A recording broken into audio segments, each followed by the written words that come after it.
Indonesian manufacturing pros may have found a promising partner in Australia's growing appetite for innovative electric mobility solutions. That's the message for the recent business forum on virtual manufacturing and electric mobility, which connected Australian electric mobility industry players with Indonesia's leading manufacturers. This event was held at the Grand Hyatt Hotel, Jakarta on November 10, 2023.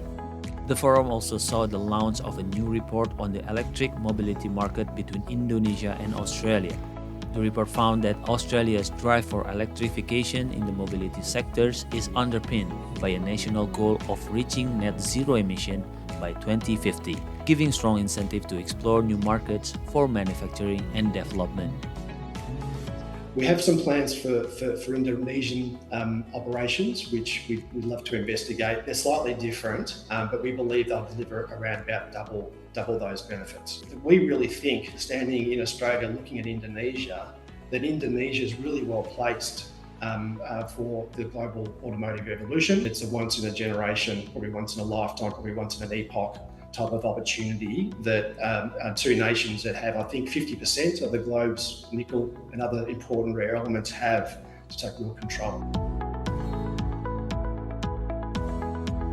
According to the 2022 Fortune Business Insights Electric Mobility Report, the global electric mobility market is projected to see rapid growth and investment returns with a compounded annual growth rate of 27.2% per year. Indonesia is well placed to be part of this EV boom due to its well-established automotive industry and rich and competent resources. This point was reaffirmed by Rainer Haryanto, the managing director of Indonesian EV company Electra Motor Group. Indonesia automotive industry, it's been there for many years. It's very established industries. And which means that it's not just simply on the factory side, but also on the resources side. Indonesian resources are one of the most competent resources when we talk about automotive and automotive manufacturing. The second part, if you start to compare, salary or wages between the two countries, there's a quite significant differences, and combining both will be very powerful. While on the Australian side, I'm not talking about wages, but when you talk about R&D, Australian R&D is quite known globally as one of the quite advanced, and therefore this combination will be very powerful again in terms of putting forward the sort of the effort to disrupt the automotive industry.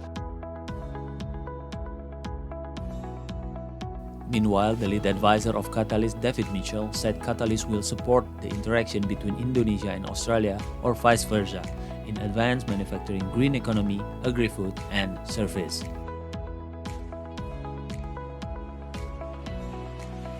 We're a 5-year program. We're about halfway through, so we've got another 2.5 years of supporting interaction between Indonesia and Australia.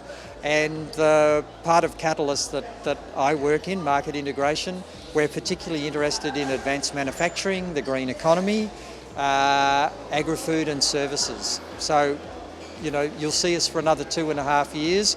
Sessions like this, actively working together to make projects happen between Indonesia and Australia, and between Australia and Indonesia. This myriad of activities and cooperation, not just in EV, but in various different sectors, is expected to strengthen the economic relationship between Indonesia and Australia in the long term. Fahrian Bahri, Lutfi Afan, reporting from C Today.